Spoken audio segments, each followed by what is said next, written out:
Hello বন্ধুরা, আজ ছিল একাদশী। আর এই একাদশী দিনে আমি সারাদিন কি খেলাম আর কোথায় কোথায় ঘুরতে গেলাম সেটাই তোমাদের সাথে শেয়ার করতে চলে এলাম। দেখতে পাচ্ছ, প্রথমে সিদ্ধ করা আলু আর তার সাথে দিয়ে দিলাম কেটে রাখা শসা।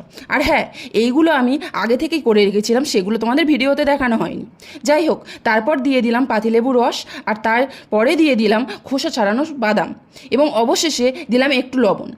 আর তোমরা এর সাথে কাঁচা লঙ্কা অ্যাড করতে পারো, বাট আমি সেটা অ্যাভয়েড করে গেছি, কারণ আমি ঝাল খেতে একদম পারি না। আর এটা খেয়ে দিয়ে বেরিয়ে পড়লাম ঘুরতে। আর এখন তোমাদের মনে একটাই প্রশ্ন আসতে পারে যে আমি কোথায় যাচ্ছি, আর তার উত্তর তোমরা একটু পরেই পেয়ে যাবে। এবার আশা করি বুঝে গেছো আমি কোথায় এসেছি। তারপর টিকিটটা তাড়াতাড়ি করে কেটে নিলাম, আর এখানে দেখো অনেকগুলো মুভি চলছে। এবার তোমরা এর মধ্যে গেস করো আমি কোন মুভিটা দেখতে এসেছি। হ্যাঁ, এবার তোমরা পুরোপুরি বুঝে গেছো আমি কোন মুভিটা দেখতে এসেছি। আর এই মুভিটার মধ্যে ছিল ফুল কমেডি। আমার তো খুব খুব ভালো লেগেছে। আর হ্যাঁ, এই